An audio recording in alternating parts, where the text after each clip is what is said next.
74 years ago today, on October 2nd, 1950, a man by the name of Charles M. Schulz debuted his first comic strip under the name Peanuts in 7 newspapers across the Midwest and Rust Belt.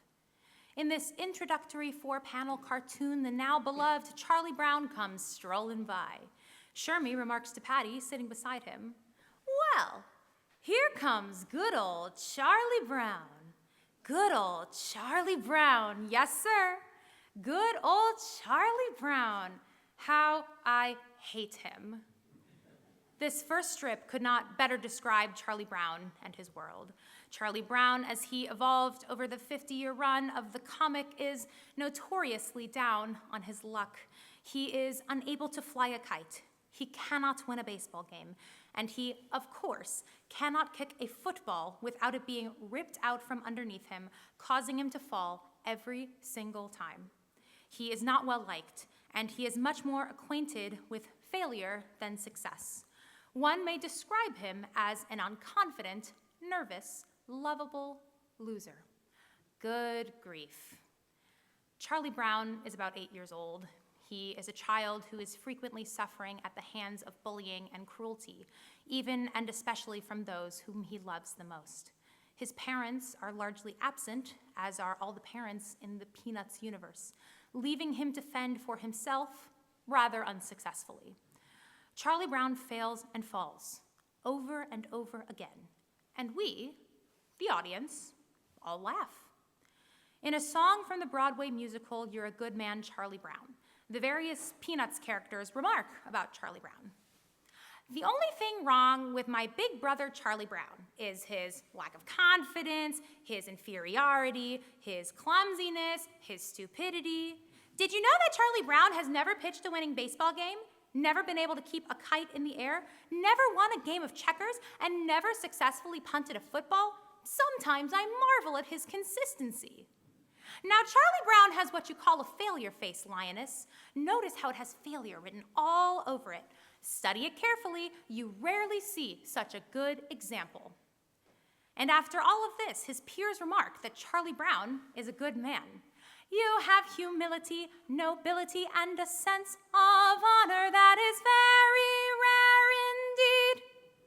Charlie Brown, confused by these mixed messages, cries at the end of the song, "When do the good things start?" Charlie Brown hasn't done anything to deserve this raw deal in life. He's an average kid, a kind and caring friend, a dedicated caretaker to his little sister and to his dog. Indeed, Charlie Brown is a good man, as the title of the musical says.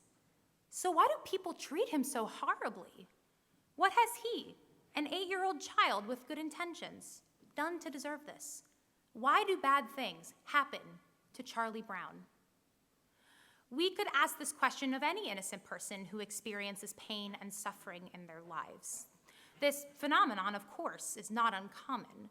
Most people in life, if not every single person, will have bad things happen to them, ranging from stubbing their toe to extreme scenarios that wind up on our evening news. While Charlie Brown's woes may seem trite to a reader of Peanuts, Charlie Brown's experiences are a glimpse into a harsh reality for many. Human beings suffer without any direct explanation as to why. Suffering and why it happens has been a central question for many world religions, and it too has been a central question in Jewish philosophy, both ancient and modern. Ancient rabbis would have looked at Charlie Brown and understood that even though Charlie Brown is a good man, he will still suffer throughout his life. De Rashot Haran, a book on metaphysics published in 14th century Spain by Nissim of Gerona, says, "The ordinance of the terrestrial world is generic, so that it is impossible to expect continuous good uninterrupted occasionally by evil. This would be analogous to expecting the sun to ripen grain and fruits and not beat down on the head of a righteous man." All of this to say, things don't happen in the metaphysical world specifically and exactly to one person, and things that are cause for good can also create evil or harm. The sun that causes our crops to grow also causes things like skin cancer or heat stroke. Charlie Brown stands in a snowy field and says, I like standing in the snow. As I stand here with the snow falling gently all around me, I feel sort of closed off. I get sort of a feeling of security. Into the third frame comes a snowball, hitting him with a whop. Charlie Brown, dismayed, says, "Sort of." The snowy field that creates a sound-dampened winter wonderland also produces unexpected snowballs. This is indeed a fact of life. A snowball to the face is by no means a tragedy, but for 8-year-old Charlie Brown, it feels very defeating. Sometimes life is like that snowball and hits us out of nowhere, rocking our entire world and forcing us to look at the world and at God and how the two interact with renewed perspective. Many books and essays have been written by modern rabbinic leaders attempting to reconcile our faith and our reality, which can sometimes feel diametrically opposed. For those of us who have been through profound grief, sentiments shared commonly among the mourners by comforters can feel sharp and wrong. Everything happens for a reason. God called your loved one back to him. They were too good for this world. I'm sure many of us have heard these words in times of despair. I know that those of you who have experienced tragedy know this. They do not help. While these theologies, and they are theologies, are comforting for many, for those of us who have experienced profound loss or pain, they do not fit in with our worldview. How can we reconcile God and faith alongside our known reality of the world? Rabbi Richard Agler has perhaps the best understanding I have found. In his book, The Tragedy Test, Rabbi Agler struggles with the loss of his 26-year-old daughter who is struck and killed by a car while on a run. Rabbi Agler wrestles with these aforementioned sentiments and concludes that they are not helpful or meaningful to him. His goal in the book is to find a theology that passes the tragedy test, that is, holds up even in times of great difficulty. And by the end of the book, he articulates it clearly for the reader. God, for Rabbi Agler, is ruler of law. And by law, I mean the laws of nature and physics. God is not singling anyone out for punishment or reward, but rather tragedies happen on earth due to the laws of nature and physics. A car going 35 miles per hour and hitting a pedestrian is bound to these laws of physics and nature. In fact, this theology pairs brilliantly with Derashot Haran and its understanding of the world and how it functions. That is, that the experiences of the world are generic and not specific to one person. Gravity and velocity are extremely helpful laws of physics to humanity. If we could not move and were rooted in place, humanity simply would not exist. And yet these laws also cause tragedies like car accidents. Charlie Brown, too, is bound by these laws. When he kicks his leg at the velocity meant to punt a football, and the football is removed from his vicinity, he is bound to overextend his leg and fall to the ground. Not even cartoon laws of physics can save our poor protagonist. Rabbi Harold Kushner shares a similar sentiment to Rabbi Agler in his book, When Bad Things Happen to Good People. He too has experienced tragic loss, specifically the loss of his son, who was just 14 years old. Rabbi Kushner in his book analyzes the book of Job, which is the story of a pious man who loses his children, wealth, and health. Job is at a loss. What could have caused this to happen to him? He can think of 3 possibilities. The first is that God controls everything on earth personally. The next is that God is fair and that people get what they deserve. The final option is that bad things can happen to good people, that he's done nothing wrong, nothing to deserve punishment, and yet he has been dealt a lousy hand in life. Rabbi Kushner, in analyzing this story, suggests a changed perception of God in order to grasp the difficulties around us. Kushner says that maybe we need to acknowledge that God does not have personal control over what happens to us, and that things happen randomly. While this may be difficult to accept as people of faith, if we filter this idea through Rabbi Agler's understanding of God as the master of laws of physics and nature, it makes perfect sense. And to be clear, God's self, is not so happy that he is out of control. Rabbi Kushner sees God as entering a tragic scenario in the same way we do, randomly and full of sadness. Acts of God, as understood by Rabbi Kushner, are not earthquakes or hurricanes. Those are acts of nature. Acts of God can be seen when communities come together in the wake of tragedy, to support and uplift one another. Human beings supporting one another is the act of God, not the tragedy that previously unfolded. Charlie Brown and Lucy are walking together. Charlie Brown says, "Sometimes I listen to my baby sister crying at night, and it tears my heart out. The world is filled with trouble, and she is so innocent." Lucy responds, "Innocent? She's just hungry, Charlie Brown." Charlie Brown grimaces. "That makes me feel even worse. The world is in turmoil, and my baby sister is starving to death."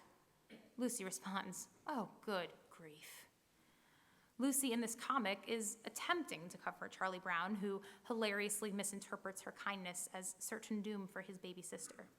Though Charlie Brown is not the best receiver of this comfort, Lucy is performing an act of God by supporting Charlie Brown in his turmoil. But Lucy doesn't understand Charlie Brown's torment as he listens to his sister's cries, as it is obvious to her why she is crying. Lucy tries to offer an explanation that only makes Charlie Brown suffer more.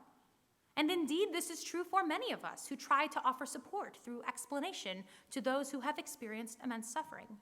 We can explain these horrific events away with any sort of theology. We can call it laws of nature or physics. Any human being is entitled to do exactly this. But Rabbi Aaron Moss, responding to an inquiry he received, poses an important point.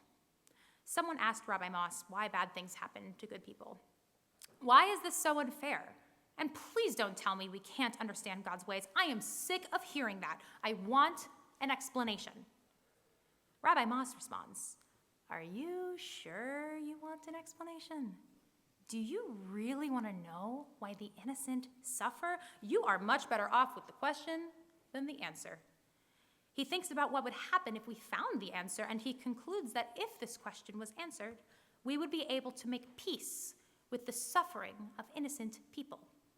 He posits, "Imagine you are in a hospital and you hear a woman screaming in pain.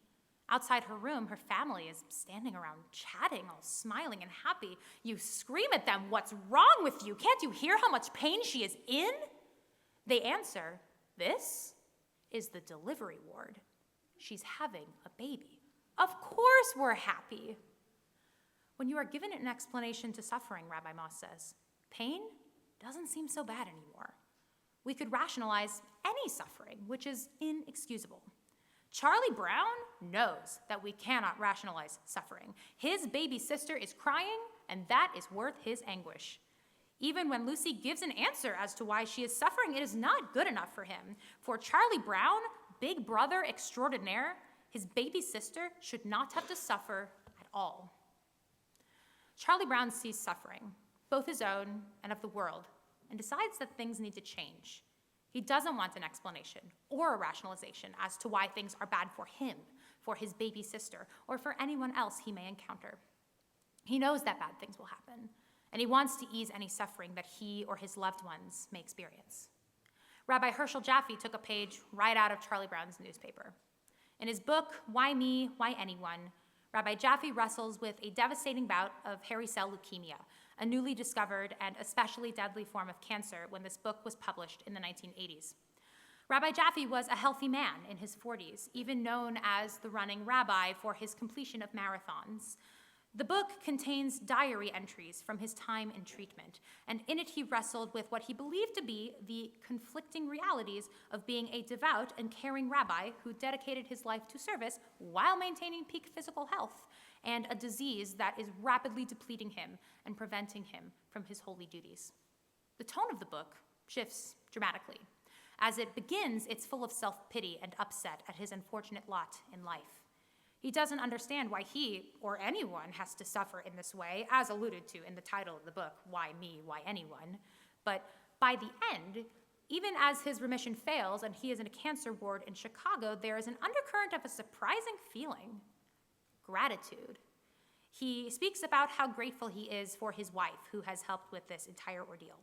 He talks about how much he loves his kids and how grateful he is to spend any more time with them. This pain has put Rabbi Jaffe's life into perspective for himself. He says that the suffering has made him a more compassionate rabbi, that he appreciates even the smallest things in life now. And to be clear, this is not when his ordeal was over, but rather right in the thick of a near-death experience as he was fighting a rare tuberculosis that was preventing him from taking an experimental medication. Rabbi Jaffe was on his deathbed, and he was appreciating all that life had to offer him. Rabbi Jaffe makes a full recovery, and at the end of the book, he is preparing to return to his pulpit and give a Shabbat service. In the book's concluding paragraphs, Rabbi Jaffe references the psychiatrist Viktor Frankl, an Austrian Jew who survived concentration camps during the Holocaust. Rabbi Jaffe writes, "When he was in Dachau and Auschwitz, he devised a goal. He decided to observe people scientifically to see how they were reacting to their horrible experiences in the camps. He could see that different people reacted differently to the same circumstances of immense suffering. He observed that how they reacted determined to a large extent whether or not they survived their ordeal. He discovered that people who survived Hitler's death camps had a set purpose for themselves. Their positive attitude helped them to interpret tragic circumstances differently than other victims, helped them triumph over their circumstances rather than be overcome by them." Frankl says we can't always choose our circumstances or suffering, but we can and must choose how we are going to react to the circumstances of suffering. No matter what our experience or fate, we are free to choose our attitude towards the experiences, towards life, so we can find meaning and hope even in the darkest of days. Hope, tikva, the very substance that has coursed through the veins of the Jews for 2,000 years in exile. The mindset that has determined our survival through impossible odds over the millennia. This indeed is a radical choice, as I spoke about in our fall bulletin, but it is a choice, and one that good old Charlie Brown makes every single day.